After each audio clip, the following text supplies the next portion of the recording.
आज खुदावंद की प्रेजेंस, आप उसे एक अन्य जाति भी फील कर पा रहा होगा। परमेश्वर की प्रेजेंस आज चर्च में कितनी भारी और कितनी बड़ी है। आज बाइबल में लिखा है कि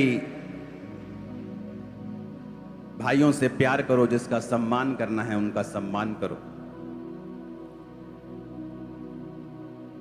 तो जब मैं ऑस्ट्रेलिया में जाता था तो जो ब्रदर बर्नार्ड हैं, ये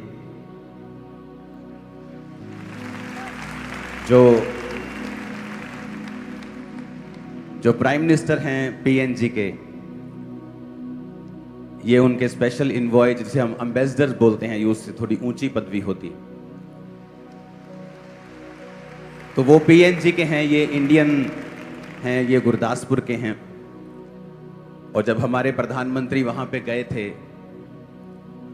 पीएनजी देश में, नरेंद्र मोदी जी, तो इन्होंने अपने प्राइम मिनिस्टर को कहा था कि आप उनको इंडियन तरीके से विश कीजिए।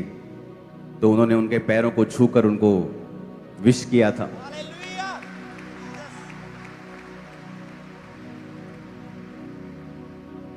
तो वो हमारा अपने देश के प्रति प्यार था और उनके देश के प्रति भी, क्योंकि वो भी हमारा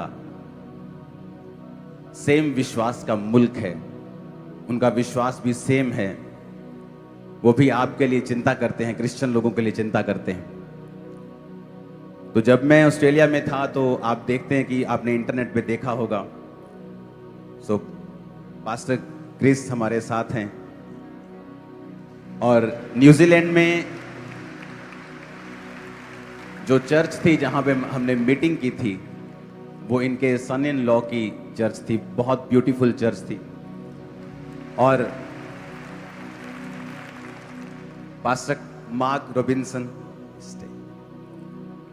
ये 5 टाइम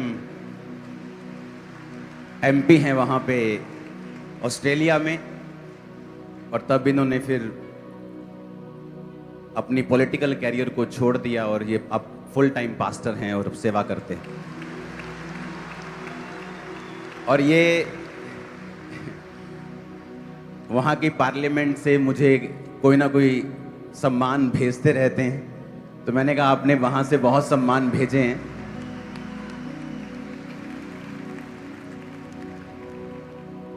तो वहाँ के जो पार्लियामेंट है वहाँ पे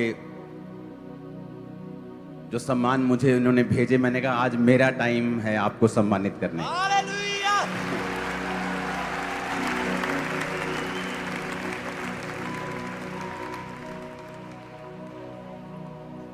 हमारे भी जो ब्रदर पीटर हैं, ब्रदर मनमोहन सिंह हैं, सब खुदावंद की तारीफ करो इनके लिए।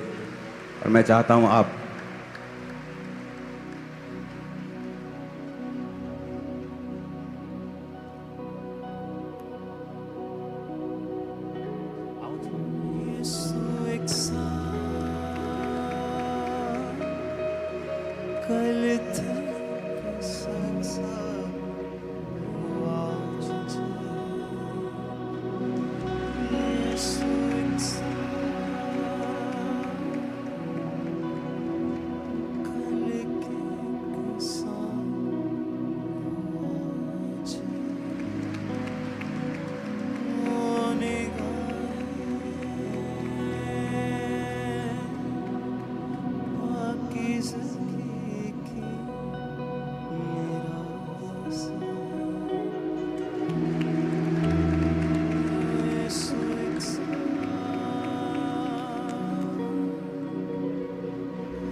Let us pray.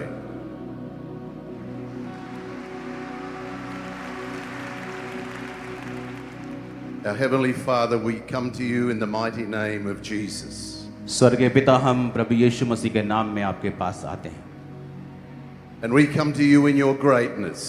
हम तेरी महानता में तेरे पास आते हैं, Because you are almighty. क्योंकि तू सर्वशक्तिमान है, And because your wonderful presence is here in our midst. तेरी उपस्थिति यहाँ पर है खुदाबंद।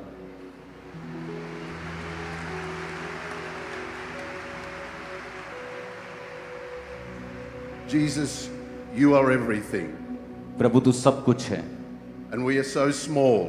हम बहुत छोटे हैं, But you are so kind पर तू बहुत दयालु है that in your loving mercy, कि तेरे उस प्यार भरी दया में you made a way तूने रास्ता बनाया है that we can come to before the throne of grace कि हम तेरे अनुग्रह के सिंहासन के सामने आ सकें and we can find mercy. और तेरी दया को पा सकें, We can find love, तेरे प्रेम को पा सकें। acceptance and forgiveness. हम दया को, माफी को पा सकें खुदाबंद, And we can find healing. We can find your power. हम तेरे सामर्थ्य को पा सकें खुदाबंद। And today, Heavenly Father, आज स्वर्गीय पिता, I pray in Jesus' name मैं यीशु मसीह के नाम में प्रार्थना करता हूँ that you would reveal yourself कि तू यहाँ पर अपने आप को प्रकट करेगा to every person here today, सबको जो यहाँ पर हैं आज, that you would meet their needs. You would meet every need. तू इनकी सब जरूरतों को पूरा करेगा, You would heal broken hearts. तू टूटे हुए दिलों को चंगा करेगा, You would put back together lives. तू इनकी जिंदगी को फिर से जोड़ देगा, You would restore. तू इनको फिर से रिपेयर करेगा, रिस्टोर करेगा, You would provide. तू इनको मुहैया करवाएगा। And above all, और सबसे अधिक we thank you for your presence. हम तेरी हुजूरी के लिए जो यहाँ पर है धन्यवाद करते हैं। Amen. आमीन। उठाओ अपने हाथों को, अपने घुटनों के बाहर आकर कहो, आज जो कुछ मैं सुनूंगा, मैं वायदा करता हूं मैं फलों को लेके आऊंगा। अपने घुटनों के बाहर आके पवित्र बाइबल को उठा लो और कहो, आज का वचन मेरे लिए है, मेरी लाइफ को सेम ना रखने के लिए है। इन जीसस ने अपने 12 पॉइंट्स को सुना जो मैं प्रचार करता आ रहा हूं। 12 में से 10 आप सुन चुके हैं, जो आपकी कैपेसिटी को बढ़ाते हैं, आपकी लाइफ को सेम नहीं रहने देते। नम्रता और पश्चाताप, फेलोशिप करना खुदा से और दूसरे को सर्व करना, उदारपन और भलापन, फास्टिंग करना और अपने आप का सेल्फ डिनायल करना, वेट करना, स्टिल रहना, प्रार्थना वाला हृदय रखना, talk to the lord all the time. जो भी करना है गुप्त में करना, चाहे वो दान हो और प्रार्थना हो और चाहे उपवास हो। ऑर्डर को फॉलो करना और मैनेजमेंट को फॉलो करना, क्योंकि वो परमेश्वर की ओर से है। डर की आत्मा के अनुसार ना चलना और 10वां संयम रखना। ये वचन आप सुन चुके हैं। आज मैं एक बहुत इंपॉर्टेंट विषय के ऊपर बात करूंगा, वो है अपनी थिंकिंग को सेट रखना। इस क्रिश्चियनिटी में अगर आपकी थिंकिंग राइट नहीं है, इवन आप चर्च के मेंबर हैं, आप एक ऐसे ग्रुप के मेंबर हैं जो खुदा के कामों के लिए बुलाया गया है, आप एक विजन के मेंबर हैं, चाहे क्लोज मेंबर हैं जो परमेश्वर के कामों के लिए बुलाए गए हैं, अगर आपकी थिंकिंग राइट नहीं है, आप परमेश्वर के उस ब्लेसिंग को कभी भी हासिल नहीं कर पाएंगे। ये वेरी इंपॉर्टेंट टॉपिक है आज का, क्योंकि सब कुछ होते हुए भी आपके हाथ में कुछ नहीं आएगा। और मैं ये चाहता हूं कि आप इस वचन को बड़े ध्यान से सुने।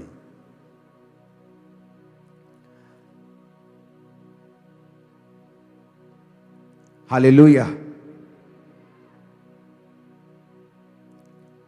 अपने पड़ोसी को बोलो, ध्यान से सुन, क्योंकि तेरी जिंदगी सेम नहीं रहने वाली है। आमीन। अब वचन ये कहता है कि परमेश्वर का दास मूसा जब परमेश्वर के लोगों को लेके जा रहा था, तो परमेश्वर के दास को परमेश्वर की आत्मा की अगुवाई के द्वारा यह मालूम होता है कि हम जिस देश में जा रहे हैं उस देश में हम लोगों को भेजेंगे और वहां का भेद हम पाएंगे। गिनती की पुस्तक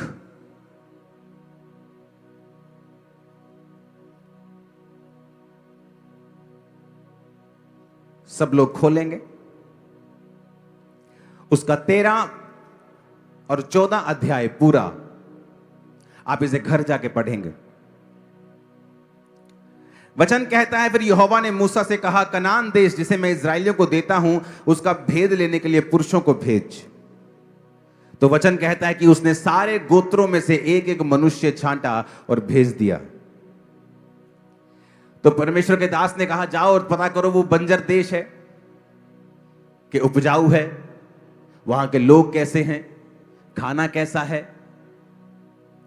क्या पहनते हैं, क्या खाते हैं, कैसी बस्तियों में रहते हैं, तंबुओं में रहते हैं कि किलों में रहते हैं। 17 आयत में लिखा कि तुम दक्षिण देश होकर आओ, देख लो वो कैसा है, लोग कैसे हैं, बलवान है कि निर्बल हैं। 18 आयत में लिखा। 19 में लिखा वो अच्छा है कि बुरा है, कैसी बस्तियों में वो बसते हैं, कैसे तंबुओं में रहते हैं। 20 में लिखा वो देश कैसा है, उपजाऊ है, बंजर है, वृक्ष है कि नहीं, हियाव बांध कर चलो, देश की उपज में से कुछ लेते आना।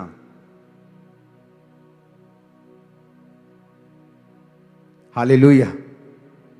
25 में लिखा 40 दिन बाद वो उस देश का भेद लेकर लौट आए और परान जंगल के कदाइश नामक स्थान में मूसा और हारून और इस्राएलियों की सारी मंडली के पास पहुंचे और उन्होंने संदेश दिया और देश के फल दिखाए। उन्होंने मूसा से कहा, जिस देश को तुमने हमको भेजा उसमें दूध और शहद की नदियां बहती हैं, पर उस देश के निवासी बलवान हैं, नगर गढ़ वाले हैं, बड़े हैं, अनाकवंशी वहां रहते हैं, अमालेकी रहते हैं, अमोरी यबूसी रहते हैं, समुद्र के किनारे किनारे यरदन के तट पर कनानी बसे हैं।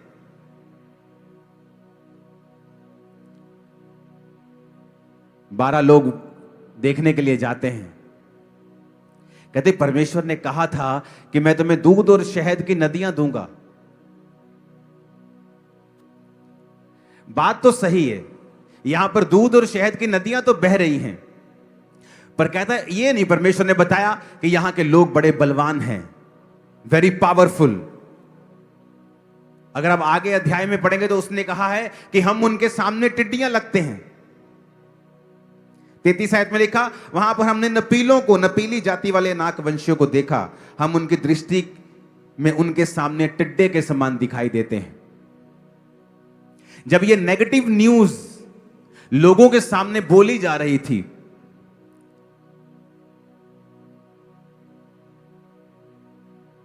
दो लोग ऐसे थे जिनकी सोच उन 12 से अलग थी। कालेब ने मूसा के सामने 30 आयत में लिखा, लोगों को चुप कराने के विचार से कहा, आओ उस देश को अभी चढ़कर अपना कर लें। It's a very spiritual thing. अब ध्यान से समझना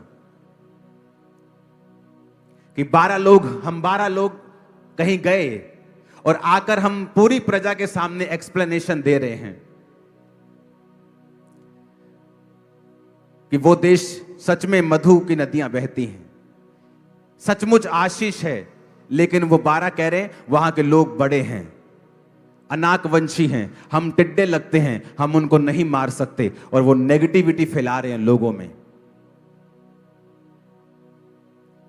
और एक आदमी जिसका हृदय खुदा के साथ जुड़ा हुआ है, जलन रखने वाला, वो कवर करने की कोशिश करता है, कहता आओ उस देश को चढ़ के अभी अपना कर लें। कवर करने की कोशिश करता है लोगों के बीच में ताकि डर ना फैले। आप बहुत से क्रिश्चियंस को देखेंगे, उन्हें इतनी सेंस और अकल नहीं है कौन सी बात कहां पे करनी है। आपके अन्य जाति रिश्तेदार आपके पास बैठे हुए हैं और आप क्या बातें कर रहे हैं, मेरी टांग में दर्द है, मेरे घुटने में दर्द है, मेरी बॉडी में दर्द है, साढ़े घर च आ प्रॉब्लम चल रही। तुम बेवकूफ हो आत्मा में।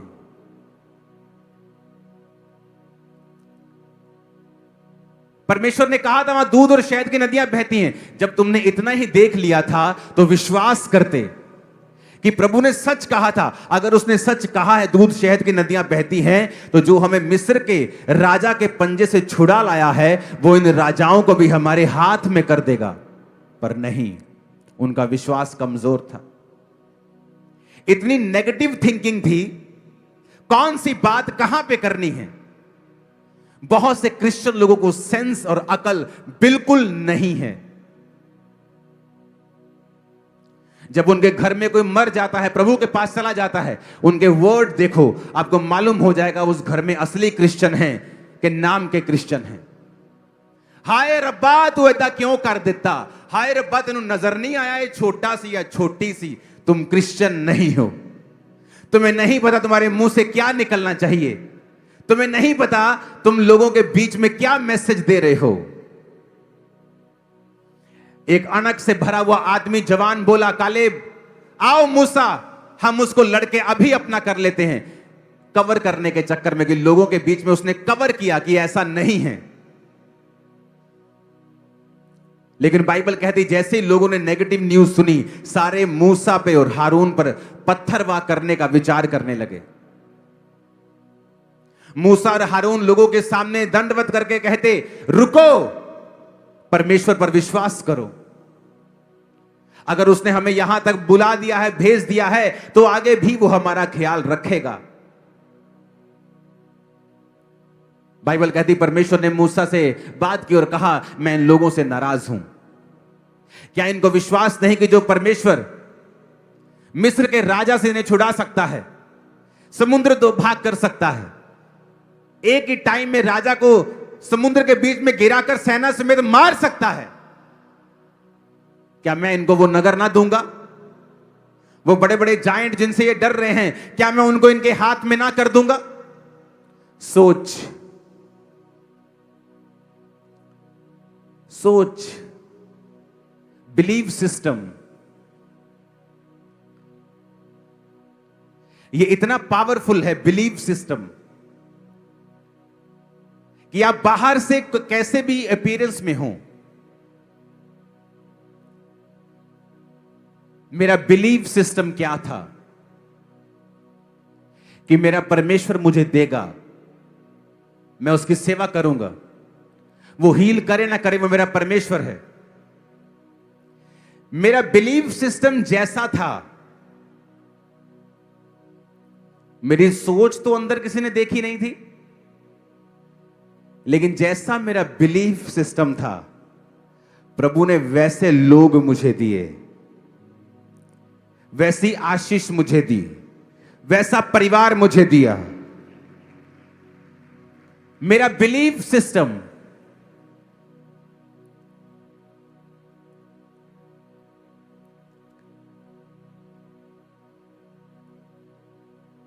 पास्टर बोलते मेरी पुलपट पे फायर नहीं है, मेरे जीवन में फायर नहीं। जैसे आप अपने दिमाग और थिंकिंग में परमेश्वर के साथ कनेक्ट होते हैं और अपने बिलीव सिस्टम को और अपनी थिंकिंग को आप परमेश्वर के वचन के मुताबिक करेक्ट कर लेते हैं, सडनली आप क्या देखते हैं? आपका परिवार आपके सामने ज्यादा समर्पित है, आपका बिजनेस ज्यादा सहजता से और बड़े ही ठहराव से चल रहा है, आपकी सेवकाई में जो लोग हैं आपके प्रति ज्यादा समर्पित हैं।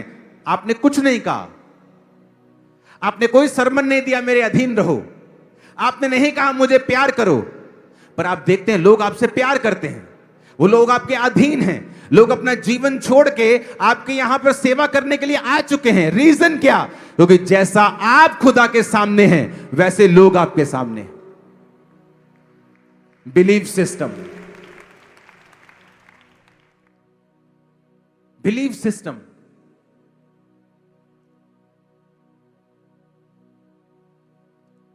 परमेश्वर ने कहा अब ये लोग जो कहते हैं कि हम अपने बच्चों और वाइफ को मरवाना नहीं चाहते, मैं इनसे कहता हूं कि 40 दिन ये उस देश का भेद लेने के लिए गए थे, अब 40 साल ये जंगल में फिरेंगे, इनके शव यहीं पड़े रहेंगे। और जिन 2 लोगों ने, कालेब और यहोशू ने विश्वास किया है कि मैं वो देश इन्हें दे सकता हूं, वही 2 लोग होंगे जो कनान में प्रवेश करेंगे। और चेक करो अपनी बाइबल, उनमें से एक भी बंदा कनान देश नहीं जा सका। 40 साल वो उस जंगल में फिरते रहे, व्यभिचार में मरे, मूर्ति पूजा में मरे, दासों के खिलाफ कुड़कुड़ाने पर मरे, लेकिन जो आगे पहुंचा वो सिर्फ कालेब था और यहोशू था। बिलीफ सिस्टम, थिंकिंग, सोच कैसी है आपकी परमेश्वर के लिए। जब लोग नेगेटिव बातें बोल रहे थे, उन्होंने कहा चला अभी लड़ते, चल के अभी चलते, चलो। कवरिंग, परमेश्वर के लिए खड़े रहना। मैं 2018 से चर्च आ रहा था, मेरी 2019 में शादी हुई, फिर बेबीज नहीं हो रहे थे। मेरी वाइफ मुझे कहती थी तेरा परमेश्वर कुछ नहीं का, तू भी कुछ नहीं का। मैं श्रापित हो रहा था, मैंने छाड़ दे। पर बिलीफ सिस्टम, थिंकिंग, परमेश्वर देगा। अगर उसको दे सकता है, उसको दे सकता है, मुझे भी दे सकता है। बिलीफ सिस्टम, सोच। जहां महिमा करनी है वहां महिमा नहीं की, सुन के आगे रिश्तेदारों की नेगेटिव बातें परमेश्वर के लिए, और मुंह नहीं खोला। जहां मुंह नहीं खुलना चाहिए वहां मुंह खोला।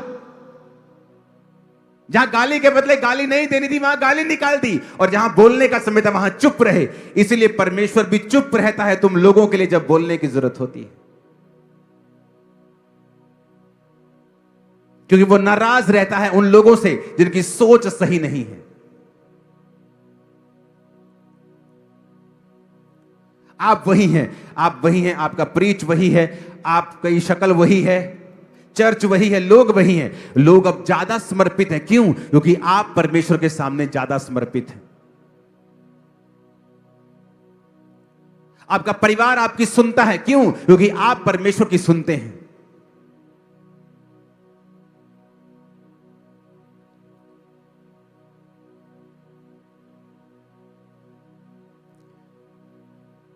मैं मैरिज नहीं करना चाहता था, मैं सोचा था मैरिज करके मैं फंस जाऊंगा,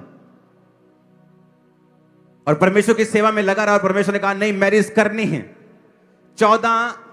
5 जनवरी डिसाइड हुआ मैरिज करनी है, और 17 जनवरी मेरी एंगेजमेंट हो चुकी थी। उसी साल मैरिज हो चुकी थी। आज मेरी वाइफ चर्च का एडमिनिस्ट्रेशन ब्रांचेस संभालती, ग्रो हो रही है चर्च, क्योंकि वो काम कर रही है।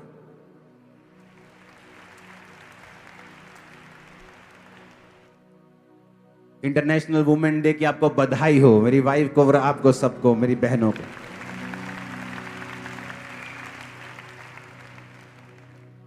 परमेश्वर आपको वैसे ही लोग देगा, वैसा ही परिवार देगा जब आपकी सोच सही होगी, आपकी थिंकिंग। सेम 12 लोग, सेम झुंड के, सबकी सोच अलग अलग थी।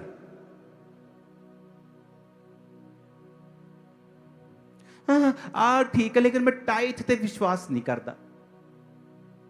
आपकी सोच अलग है, इसीलिए परमेश्वर चुप रहता है कई बार।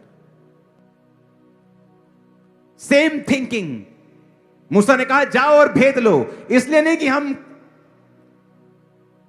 क्या कैसे करेंगे, इसलिए कि जाओ भेद लेके आओ, बताओ मेरे को क्या है वहां पे। परमेश्वर ने वो हमारे हाथ में कर दिया है, हम जाएंगे और वो गिर जाएंगे। पर सोच नहीं, ये नहीं होगा, नहीं नहीं ये बीमारी नहीं जाएगी, नहीं नहीं चर्च क्या कर लेगा, तुम्हें काम ये वो करना पड़ेगा, ये चर्च क्या, परमेश्वर क्या कर लेगा। सोच, किसके सामने महिमा करनी है, किसके सामने प्रभु को कवर करना है, किसके सामने लड़ना है, किसके सामने चुप करना है, सब कुछ गड़बड़ की हुई है।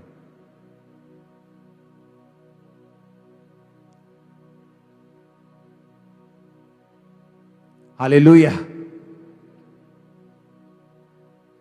किसी में हिम्मत नहीं थी मेरे सामने आकर कोई परमेश्वर की बुराई करे या मुझे विश्वास से बहकाए, क्योंकि उनको मालूम था मेरा स्टैंड कैसा है।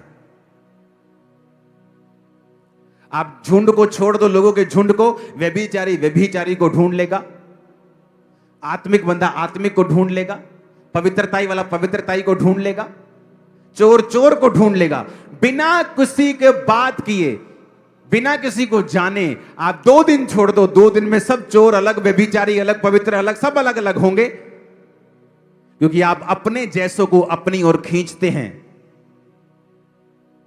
जब आप परमेश्वर की सोच से जीते हैं और अपनी थिंकिंग को राइट कर लेते हैं, और जैसा आप परमेश्वर के सामने जीते हैं वैसे ही रिफ्लेक्शन आपको अपने लोगों में दिखाई देती है। आप देखेंगे फिर वही परिवार है, वही फाइनेंस है, वही काम है, वही बिजनेस है, और सारा कुछ आपके समर्पण में चल रहा है, क्योंकि आप परमेश्वर के सामने समर्पित हैं। ऊंची आवाज में कहो हालेलुया। पास्टर समझाते रह जाएंगे, बोया करो बोया करो बोया। अगर तुम बोने वाले नहीं हो, लोग कभी नहीं बोएंगे। अगर तुम परमेश्वर के सामने समर्पित जीवन नहीं जीते हो, लोग कभी चर्च के सामने समर्पित नहीं होंगे।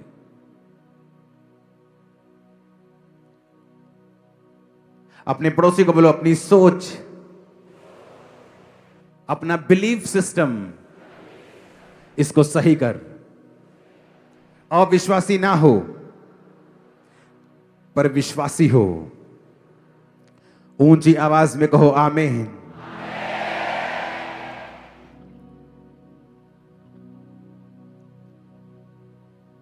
फिर से बोलो अपने पड़ोसी को, सोच सही कर, थिंकिंग सही कर, अपने मन को काबू में रख, अपने दिल को काबू में रख, क्योंकि जीने का मूल स्रोत वही है। आमीन बोलो ऊंची आवाज में। आपकी थिंकिंग, बिलीफ सिस्टम क्या है?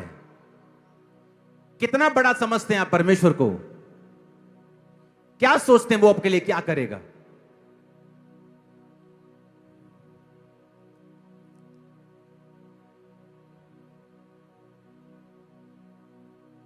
मेरे लाइफ की बिगेस्ट टेस्टिमनी थी मेरा बिजनेस। और शैतान ने जब उस बिजनेस में आग लगाई और कहा अब मैं देखता हूं तो क्या गवाही देगा। जिन लोगों ने आग लगाई मुझे मालूम है वो कौन थे। उन पे केस कर सकता था, उनको जेल भेज सकता था, लड़ सकता था उनके साथ। परमेश्वर ने कहा कुछ नहीं करना।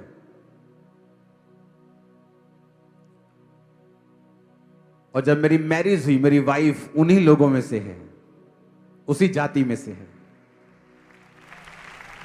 परमेश्वर ने मेरी लाइफ के सबसे कड़वे अनुभव को सबसे बेस्ट और सबसे मीठे अनुभव में बदल दिया जब मैंने अपना थिंकिंग सही रखा। बिलीफ सिस्टम, थिंकिंग क्या है मेरी? क्या मैं विश्वास करता हूं कि उस आग में भी, उस परीक्षा में भी क्या परमेश्वर मेरे संग हैं और सब बातें मिलकर भलाई को पैदा कर रही हैं? Belief system. यहां पे गड़बड़ होती है जब आप झुंड में रह के भी आशीष नहीं पा पाते हो। बिलीफ सिस्टम,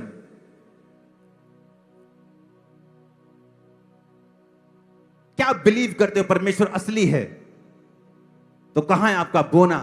कहां है आपकी प्रेयर? कहां है आपका डिसिप्लिन जो परमेश्वर चाहता है आप अपनी लाइफ में रखो? आप डिसिप्लिन नहीं हो, आप जितने मर्जी गिफ्टेड हो, आप गिर जाओगे। आत्मा का डिसिप्लिन, प्रेयर का डिसिप्लिन, फास्टिंग डिसिप्लिन, शरीर का डिसिप्लिन, खाने में डिसिप्लिन। आप डिसिप्लिन नहीं हो। बड़े बड़े पास्टर गिर गए, उनको पता था उनको शुगर है। प्रार्थना करने के बजाय, डाइट चेंज करने की बजाय, एक्सरसाइज करने के बजाय, प्रेयर करने के बजाय मीठे में मीठा खाते जा रहे, ये सोच के परमेश्वर करेगा।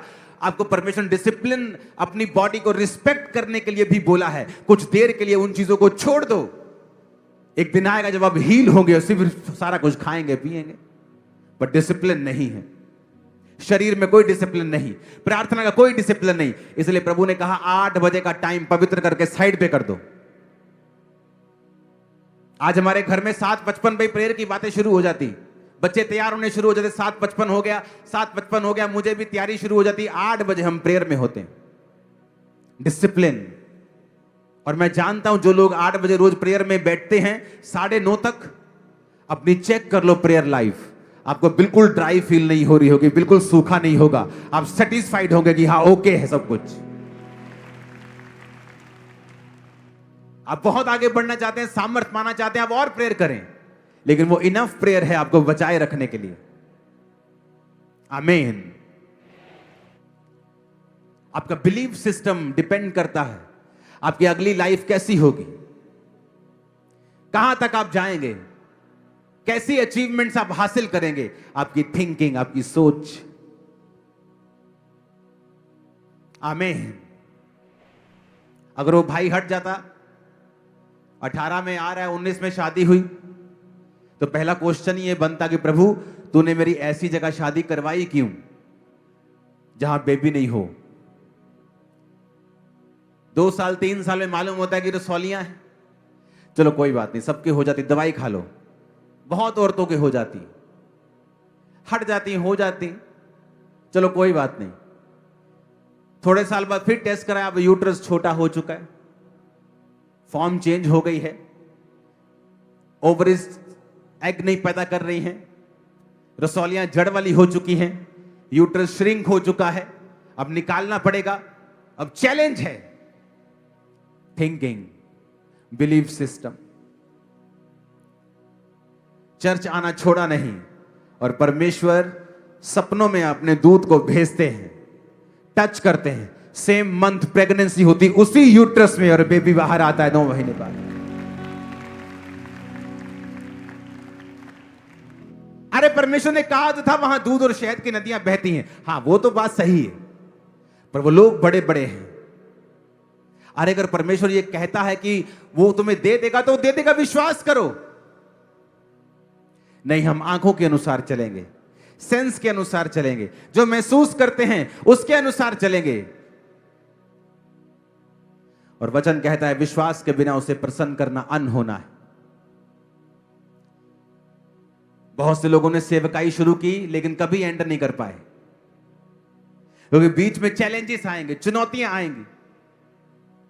आप बिलीव सिस्टम अगर आपका कड़क होगा, माथा कड़क होगा, विश्वास कड़क होगा, तभी आप सेवा कर पाएंगे, नहीं तो नहीं कर पाएंगे।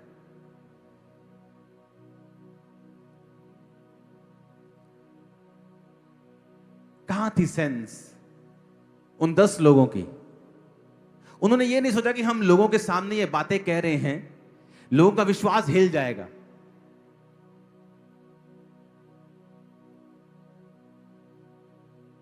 लोगों का विश्वास खत्म हो जाएगा, वो डर जाएंगे। लेकिन जो स्पिरिचुअल लोग, नॉनसेंस होते हैं कई लोग, स्पिरिचुअली नॉनसेंस लोग, जिन्हें यह नहीं पता कौन सी बात कहां पे करनी है। मैंने लोगों को देखा है टेस्टिमनी देने आते हुए चर्चिस में, टेस्टिमनी देंगे, एक टेस्टिमनी देंगे, फिर बोलेंगे मेरा फलाना मुंडा हले बीमार है, उधर सारे प्रेयर करियो। ये स्पिरिचुअल नॉनसेंस है, नॉनसेंस। इससे बड़ी नॉनसेंस और नहीं हो सकती। ये स्पिरिचुअल नॉनसेंस है। ये टाइम जो खुदा ने किया है उसकी टेस्टिमनी देने का है, ना कि प्रेयर रिक्वेस्ट बताने का। तुम आके एक टेस्टिमनी दे रहे हो और अपना चैलेंज भी बता रहे हो। लोगों का विश्वास इधर से बढ़ा, इधर से कम हो गया। मेरी लाइफ में जब काम हुआ, मैंने नशे छोड़े, मेरी लाइफ में 10 काम अभी बाकी थे परमेश्वर ने करने, लेकिन अगर आप मुझे सुन लेते उस समय, आपको लगता ये बेस्ट आदमी, इसने नशे छोड़ दिए, पता नहीं कितना कुछ हो गया। अभी 10 काम पड़े थे। आज खुदा की दया से एक भी नहीं पड़ा, वो 10 हो चुके हैं। मेरा विश्वास वही है जो पहले था। लेकिन मैंने कभी नहीं कहा परमेश्वर ने मुझे नशों से आजाद किया, अच्छा हूं मेरी सेहत लिए प्रेयर करियो, अच्छा मेरी बिजनेस लिए प्रेयर करियो, अच्छा बड़ा संघर्ष हो रहा, अच्छा क्या नॉनसेंस है, क्या नॉनसेंस है ये। उस टाइम महिमा करने का समय था। मैंने अपनी लाइफ में जब महिमा करने का समय आया तब महिमा की है। अपने चैलेंजेस को पकड़ा है, परमेश्वर के पास गुप्त रूप में लेके गया, उन्हें बोला है, प्रार्थना में सामने रखे हैं। और एक समय आया जब मसीह में आते मुझे 10 साल हो गए थे, परमेश्वर ने उन सारे चैलेंजेस को भी दूर कर दिया। लेकिन इतने नॉनसेंस मत बनो कि आपको क्या बोलना है और कब बोलना है आपको पता ना हो। आपके रिश्तेदार बैठे हैं और आप बीमारी की बात कर रहे हैं, जो खुदा ने किया है उसकी बात करो, जो प्रभु ने आपको दिया है उसकी बात करो। जो रहता है वो भी आ जाएगा, वो भी आ जाएगा। आपको पता नहीं कौन सी बात कहां पे करनी है, कौन से दुख पे कितना रिएक्ट करना है, ये यहां से शुरू होता है। एक कड़क वॉरियर माइंड, जब कड़क दिमाग, एक योद्धा का दिमाग जो परमेश्वर के लिए जलन रखता है,